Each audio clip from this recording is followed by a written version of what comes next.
किस अस्पताल में हुआ है? सर हम लोग नोएडा में रहते हैं, मैं और मेरे हस्बैंड। अभी होली में हम लोग बिहार आए हुए थे सर, होली मनाने के लिए पूरी फैमिली का गेट टुगेदर था। 9 अप्रैल को मेरे हस्बैंड की तबीयत ख़राब हुई, फीवर हुआ उनको काफ़ी तेज़। हमने कोरोना का 2-2 3-3 बार टेस्ट करवाया, नेगेटिव आया। RT-PCR के लिए दिया तो वहाँ पे भागलपुर में, सर भागलपुर में थे हम लोग, वहाँ पे 1 दिन 2 दिन वेट करते करते 10 दिन तक रिपोर्ट नहीं आया। फिर हमने नोएडा के एक डॉक्टर हैं उनसे कंसल्ट किया, वीडियो कंसल्टेशन से। उन्होंने बोला कि CT चेस्ट करवाना है। हम लोग भागलपुर गए और CT चेस्ट करवाए तो उसमें उनका इन्फेक्शन आया। 60% लंग्स उनका उसमें इन्फेक्टेड था, डैमेज नहीं था, इन्फेक्टेड था बस। बाकी लंग्स का हर चीज़ परफेक्ट था, सारा चीज़ नाक का, गले का सब कुछ नॉर्मल था, उसमें रिपोर्ट में था। फिर हम लोग नेक्स्ट डे ग्लोकल हॉस्पिटल है भागलपुर में, ग्लोकल हॉस्पिटल लेके आए, वहाँ पे एडमिट कराया हमने ICU में। मेरी मदर की भी तबीयत ख़राब थी, मेरी मम्मी और मेरे हस्बैंड दोनों एक साथ एडमिट हुए। वहाँ पे इतनी लापरवाही हुई उनके साथ, इतनी लापरवाही हुई। डॉक्टर्स आते थे बस विज़िट के लिए, 10 मिनट देख के गए। उसके अलावा जितने भी वहाँ पे नर्स थे, कंपाउंडर्स थे, सारे के सारे जल्लाद थे सर। कोई दवाई तक नहीं देना चाहता था पेशेंट। मेरी मदर टचवुड बेटर कंडीशन में थी थोड़ी, मेरे हस्बैंड बोल भी नहीं पा रहे थे उस समय तक। इशारे से पानी का ऐसे ऐसे बताते थे, लेकिन कोई उनको पानी नहीं पिलाता था सर।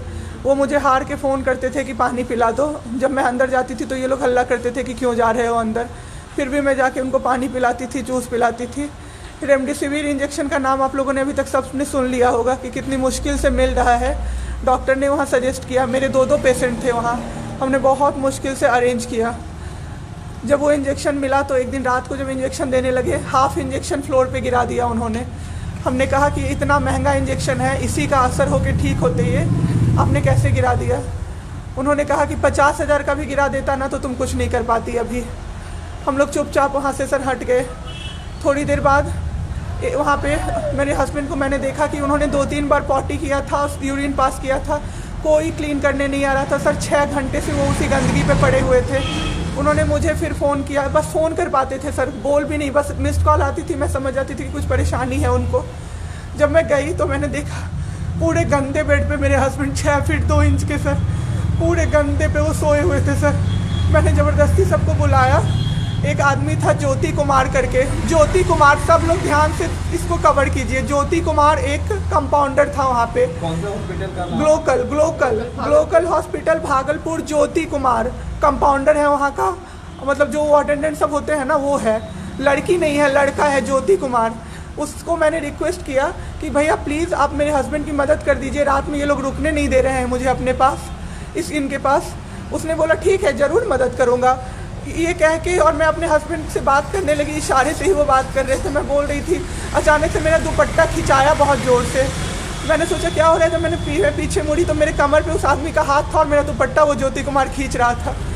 मेरी माँ पीछे से चिल्लाई, मेरे हस्बैंड ऐसे ऐसे होने लगे, पूरा पसीना उनको चल गया, कुछ बोल नहीं पा रहे थे वो।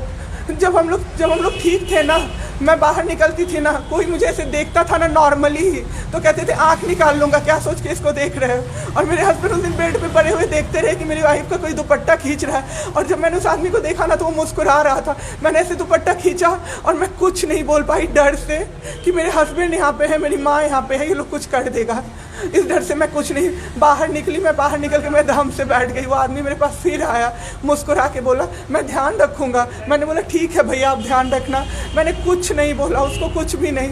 2-3 दिन बाद ऐसे ही कोई सुविधा नहीं, कुछ नहीं। मेरे हस्बैंड की तबीयत उस दिन से बिगड़ी जब रात के 2 बजे में मेरी मदर के बगल वाले बेड पे एक अंकल, मास्क उनका हट गया था और वो अंकल चिल्ला के नर्स को बुला रहे थे और मेरी मम्मी चिल्ला रही थी जल्दी आइए ये मर जाएंगे, जल्दी आइए ये मर जाएंगे। कोई नहीं आया और अंकल ने दम तोड़ दिया। ऐसे 3-4 लोग उस 2-3 दिन के अंदर दम तोड़े हैं बिना केयर के, बिना नर्स के आए। सारी नर्स टेबल कुर्सी लगा के सो जाती थी, कहती थी पागल हो गए हैं हम ही, अब मर जाएंगे इस कोरोना के चक्कर में, अब तो क्यों जॉब कर रहे हो, छोड़ दो, आपकी जगह कोई और आ जाएगा। उसके बाद वहाँ से बाई पैप वहाँ उस हॉस्पिटल में नहीं अवेलेबल था। मेरे हस्बैंड की तबीयत एक दिन बहुत ख़राब हो गई, उन्होंने मायागंज रेफ़र कर दिया, भागलपुर मायागंज हॉस्पिटल। हम लोग अभी मायागंज आए, मायागंज की और हालत ख़राब। ICU में 4 बेड था, मेरे हस्बैंड के बगल वाले बेड पे 4 लोग 6 से 7 घंटे में 4 लोग ख़त्म हुए। क्यों ख़त्म हुए? वो नर्स को बुला रहे थे, सिस्टर आ जाओ, दिक्कत हो रही है, दिक्कत हो रही है, और सिस्टर नहीं आती थी। एक अंकल तो बुलाते बुलाते उलट के गिर गए, पूरा सर फूट गया, ब्लड और मर गए वो अंकल वहीं पे। इतना मेरे हस्बैंड डर गए। शाम होते होते मेरे हस्बैंड की तबीयत अचानक से ख़राब होने लगी, पूरा ये सब ड्राई हो गया, एक लेयर वाइट कलर का जम गया उनके ऊपर, बहुत ज़्यादा तबीयत ख़राब हो गई। हम लोगों को समझ में नहीं आ रहा था कि हो क्या रहा था। अचानक से मेरे दिमाग में आया ना, डॉक्टर को कम से कम 5-6 बार मेरी बहन बुलाने गई है, क्योंकि कोई डॉक्टर था ही नहीं ड्यूटी। कब हुई आपके हस्बैंड की डेथ में? परसों। सुनिए मेरी बात, पहले पूरी कहानी मेरी सुनिए। मेरी बहन 5-6 बार गई है बुलाने डॉक्टर को मायागंज में, तो डॉक्टर क्या कह रहे हैं, यार रात में भी सोने नहीं दोगे, रात में भी सोने नहीं दोगे। जब हमने देखा जाके सर, तो लाइट ऑफ, इमरजेंसी के नाइट डॉक्टर्स का लाइट ऑफ, और सब नीचे बिछा के मूवी देख रहे हैं और सो रहे हैं, और दरवाज़ा तक नहीं खोला सर। मेरे हस्बैंड की ऐसी हालत हुई, जब मेरी दीदी बहुत जाके चिल्लाई, तब एक डॉक्टर आए वहाँ से, तो उन्होंने देखा क्या कि मास्क, उन्होंने ऐसे मास्क लगा होता है ना, उसमें एक ऑक्सीजन सप्लाई का पाइप होता है ना, वो पाइप ही नहीं लगाया था सर, बस मास्क लगा के छोड़ दिया था, ऑक्सीजन सप्लाई आ ही नहीं रहा था। जब बहुत कम हो गया तब वो डॉक्टर आए और पाइप लगाया, मेरे हस्बैंड तुरंत भी जिंदा हो गए। उसी दिन से उनके दिमाग में वो ऑक्सीजन की किल्लत का डर बैठ गया सर। बहुत 7 घंटे बिना ऑक्सीजन के रहे सर, लड़ते रहे। फिर उस दिन इतना वो डर गए, वो बोले नहीं अब हमको कहीं बाहर लेके चलो। दिल्ली में सर हमने बेड का किया, बहुत पता नहीं था, दिल्ली में कहीं भी जगह नहीं था। हम पटना आए, राजेश्वर हॉस्पिटल में सर पटना आए। यहाँ पे इन्होंने कहा आईसीयू में अटेंडेंट नहीं अलाउड हैं, नहीं जाओगे आप। मेरे हस्बैंड रोने लगे कि मेरी वाइफ को बस भेज दो, वो रहेगी तो मैं ठीक हो जाऊँगा। इन लोगों ने नहीं अलाउ किया सर। आज मैंने देखा, एम्बुलेंस से हम लोग भागलपुर से पटना आए थे राजेश्वर, रास्ते में उनको 3 बार पॉटी हुई थी सर। उसी गंदे बेड पे उनको 4-5 घंटे राजेश्वर में सुलाया रहा। मैं 10 बार जाके बोली बाहर से कि सर प्लीज़ बेड क्लीन कर दीजिए, वो हम लोग देख लेंगे ना। एक डॉक्टर निकले, मैंने बोला, वो मेरे हस्बैंड अंदर से ना बोल नहीं पा रहे थे, अंदर से ऐसे कर रहे थे, बुला रहे थे सबको। मैंने कहा सर वो बुला रहे हैं किसी को बाहर से, तो एक डॉक्टर मुझे कहता है अरे छोड़िए ना, वो छोड़ा तो ऐसे ही बौखला रहा है जब से आया है। मैं उस समय कुछ नहीं कर पाई सर। उसके बाद उनका ऑक्सीजन लेवल जब 37 हो गया, तब मेरे साथ मेरी दीदी थी, मेरे जीजा जी थे और मेरे जेठ थे। तब मैंने अपने जीजा जी से बोला कि अब मेरे से नहीं रहा होगा, मुझे किसी तरह से अंदर भिजवाइए। तब उन्होंने ज़बरदस्ती मुझे अंदर भेजा और 37 से 74 मैंने कर दिया 10 मिनट में। मेरे बाबू का ऑक्सीजन लेवल मैंने बढ़ा दिया। उसके बाद इन लोगों ने मुझे बोला, मैंने बोला सर अटेंडेंट अलाउड है, सारे के अटेंडेंट बैठे हुए थे। तो एक डॉक्टर ने मुझे बोला अटेंडेंट अलाउड नहीं रहेंगे तो कैसे काम चलेगा, सब तो कोरोना से बीमार पड़ रहे हैं, हम लोग कितना देखें, हम लोग क्या मर जाए खांसते खांसते सबको देख के, बैठिए चुपचाप और देखिए। 15 दिन तक सर एक टेबल पे एक लगातार मैं बैठी हूँ। आज 1 महीना पे मैंने ब्रश किया है सर, 1 महीने पे ब्रश किया है मैंने। बाबू को बहुत ठीक कर दिया, इतना स्ट्रॉ लगा के सर, मास्क के अंदर से स्ट्रॉ लगा के बाबू को मैंने जूस, दाल, रोटी सब कुछ पिलाया सर। इतने ठीक हो गए ना कि जो डॉक्टर फर्स्ट डे बोला था ये बचेगा नहीं, वो डॉक्टर सर 3-4 दिन बाद कहता है टचवुड क्या कर दिया आपने इनके साथ, ये तो एकदम ठीक हो गए, गजब का फाइट दिया आप दोनों ने मिलके। मुझे क्या पता था कि मैं फाइट दे रही हूँ और ये लोग मेरे बाबू को ख़त्म कर देंगे। इतना ऑक्सीजन का किल्लत सर, मेरा बाबू डर गया बहुत ज़्यादा। ऑक्सीजन सिलेंडर देखता था और कहता था हाँ वो ख़त्म हो जाएगा, वो ख़त्म हो जाएगा। मैं कहती थी नहीं ख़त्म होगा बाबू। 1.5 घंटे के लिए सर ऑक्सीजन सप्लाई बंद रहता था। बाद में हमें पता चला ये लोग ब्लैक मार्केटिंग कर रहे हैं अंदर में ऑक्सीजन सिलेंडर का। जो अस्पताल वाले हैं ना, वो ऑक्सीजन सप्लाई बंद कर देते थे ताकि बेचैन होके लोग खरीदें उन्हीं से। हम भी खरीदे सर, मैंने भी खरीदा, क्या करते हमें भी तो चाहिए था। परसों सर सुबह में हमारे पास एक ही सिलेंडर था, पाइपलाइन बंद हो गया। मेरे हस्बैंड को बाईपैप लगा हुआ था, उनको 2 सिलेंडर से जाना था, एक ही सिलेंडर था। सिलेंडर मांगते मांगते कहीं नहीं मिला सर, मेरे हस्बैंड ख़त्म हो गए सर। मेरा बाबू चला गया हमको छोड़ के। आपके साथ यहाँ पे भी सर, यहाँ पे राजेश्वर में डॉक्टर अखिलेश गंदे इशारे कर रहा था मुझे सर।